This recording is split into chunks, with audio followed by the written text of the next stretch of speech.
فبأي آلاء ربكما تكذبان؟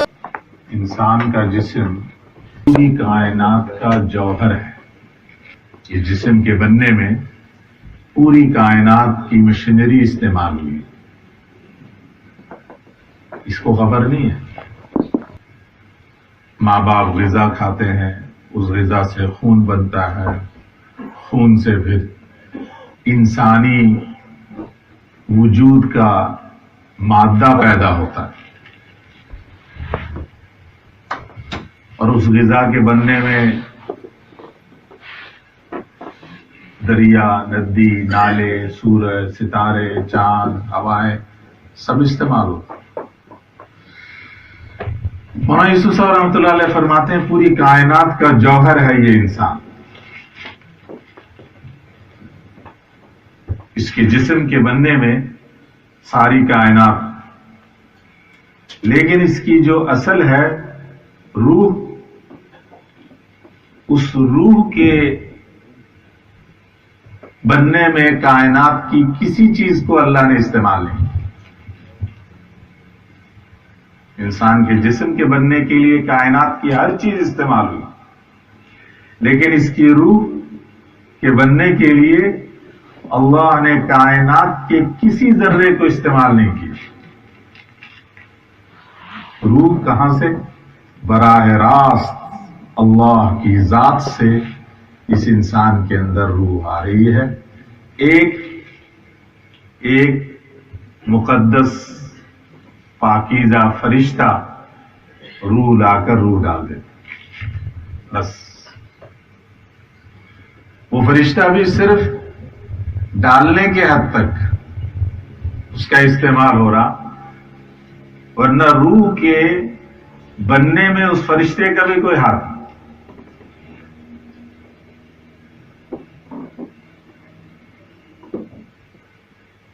آگے عجیب استدلال کرتے ہیں مولانا یوسف صاحب رحمۃ اللہ علیہ. فرماتے ہیں جب یہ وجود انسان، جس میں انسان کائنات کی ساری چیزوں کا سط ہے، جوہر ہے، تو یہ جسم کائنات کی ان چیزوں کو چاہتا ہے. پھل کو چاہے گا، روٹی کو چاہے گا، چاند کو چاہے گا، سورج کو چاہے گا. سورج کی تحقیق میں لگے ہوئے ہیں، کہاں سے کہ ناسا والے وہاں پہنچ رہے ہیں، یہ سارے جتنے جھمیلے دنیا کے ہیں، یہ سب اس جسم کے ان جھمیلوں سے بننے کے نتیجے میں یہ جسم انہی جھمیلوں میں لگا ہوا ہے. ساری دنیا اسی میں لگی ہوئی. کیا ڈاکٹری، کیا انجینئرنگ، کیا اکنامکس والے، کیا فلاں والے، فلاں والے، فلاں والے، سب.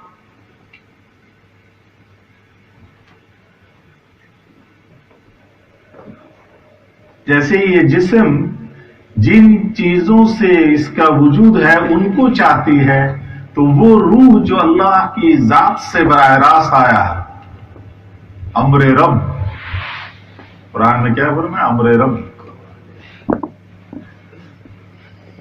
میرے رب کا امر ہے. یہ روح اللہ کو چاہتی ہے.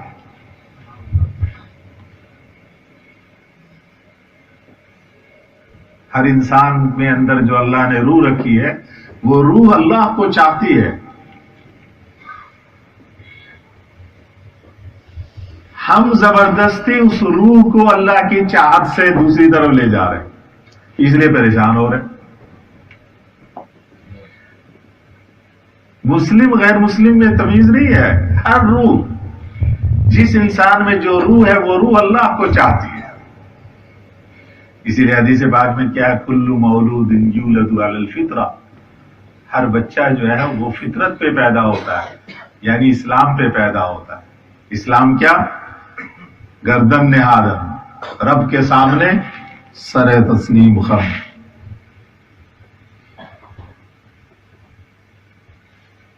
پوری زمین پہ جہاں جو بچہ پیدا ہو رہا ہے وہ فطرت اسلام پہ پیدا ہو رہا ہے.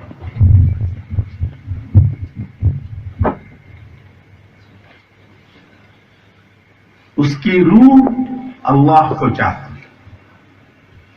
یہاں سے مولانا ایک اور عجیب بات نکالتے ہیں، فرماتے ہیں کہ جیسے اس انسان کے اندر روح ہے، جیسے اس انسان میں روح ہے اور وہ روح اصل ہے کہ روح کے نکلتے ہی اس بدن کو کوئی نہیں پوچھتا، پھر کہتے جلدی اس کو رخصت کرو۔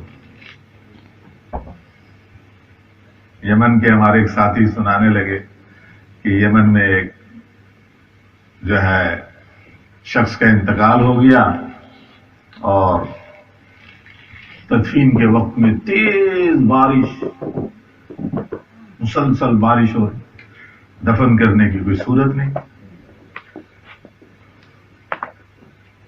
بارش رکنے کا نام ہی نہیں لے رہی، قبر میں پانی بھرا ہوا، کیا کریں؟ تو لوگوں نے کہا اس کی بیوی سے کہ بھئی میت کو گھر میں رات رہنے دو، بارش رک جائے گی کسی وقت صبح تو ہم دفن کر دیں گے۔ تو اس کی بیوی کیا کہتی ہے؟ نہیں نہیں، میرے بچے ڈر جائیں گے، میرے بچے، وہ باپ جس کے جسم سے روح نکلی تو روح نکلتے ہی اب بے روح کے جسم سے میرے بچے ڈر جائیں گے، بچے باپ سے ڈر جائیں گے، وہ باپ جو اب کچھ کر بھی نہیں سکتا، نہ مار سکتا ہے، نہ پیٹ سکتا ہے، نہ آنکھ دکھا سکتا ہے، روح نکل گئی ہے۔ اور بیوی کہہ رہی ہے کہ نہیں، اس کو رات کو یہ میرے گھر میں نہیں رکھنا کہ میرے بچے ڈر جائیں۔ مولانا یوسف صاحب رحمۃ اللہ علیہ فرماتے ہیں جیسے اس انسان کے جسم کے اندر روح اصل ہے، اس روح کی وجہ سے اس جسم کی قیمت ہے، روح کے نکلتے ہی اس کی قیمت نکل جاتی ہے، لیکن یہ روح جیسے انسانی جسم کا اصل ہے، کائنات کی ہر چیز میں روح موجود ہے اپنی اپنی شان سے۔ زمین میں روح ہے، آسمان میں بھی روح ہے، چاند میں بھی روح ہے، سورج میں بھی روح ہے، دریا میں بھی روح ہے، ہوا میں بھی روح ہے، ہتھیاروں میں بھی روح ہے، کرسی الماری میں بھی روح ہے، درختوں میں بھی، چرند پرند تو ہے۔ مولانا فرماتے ہیں کہ جب یہ انسان اپنے روح کو اپنے اللہ کے امر کے تابع کر کے چلتا ہے تو پھر جس نے اپنے روح کو اللہ کے امر کے تابع کر لیا، کائنات کی تمام چیزوں کی روح اس کے تابع ہو جاتی۔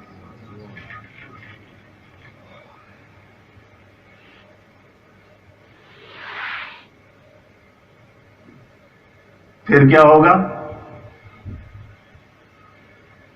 پھر چیزیں دوسروں کے پاس ہوں گی، ان کی روح ہمارے قبضے میں ہوگی۔ کیوں؟ ہم نے اپنے روح کو اللہ کے امر کے تابع کر لیا۔ جو اپنے روح کو اللہ کے احکام کے تابع کر کے چلے گا، کائنات کی ساری روحیں اس کے تابع ہوں گی، پھر زمین اس کے تابع، قبضے میں دوسروں کے ہے لیکن اس زمین کی روح اس کے پاس ہے، دریا دوسروں کے پاس ہے لیکن اس دریا کی روح اس کے پاس ہے، فوج جہاز دوسرے کے پاس لیکن اس فوج اور جہاز کی روح اس کے پاس۔ جس کے قبضے میں روح ہے پھر اس کی چلے گی، جس کے قبضے میں جسم ہے اس کی نہیں چلے گی۔ صحابہ رضوان اللہ علیہم اجمعین اس کو لے کر چلے گئے۔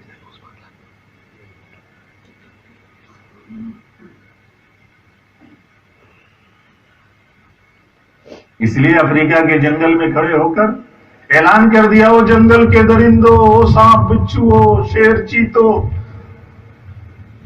اب تمہارے رہنے کی جگہ نہیں ہے، اب محمد کے غلام یہاں رہیں گے صلی اللہ علیہ وسلم۔ آپ نہیں رہ سکتے، آپ کو یہاں سے نکلنا پڑے۔ 3 دن کے بعد اگر تم میں سے کسی کا نقصان ہوا تو ہمیں ملامت نہ کرنا۔ جنگل کا ہر درندہ، ہر موذی جانور، سانپ بچھو، کیڑے مکوڑے، یوں چلے جا رہے تھے جیسے زبان حال سے کہہ رہے چلو چلو. اب یہاں حضرت محمد صلی اللہ علیہ وسلم کے ماننے والے رہیں گے. کون؟ جنہوں نے اپنے روح کو اللہ کے امر کے تابع کیا ہوا ہے. اب وہ یہاں رہے. اب ہماری گنجائش نہیں ہے.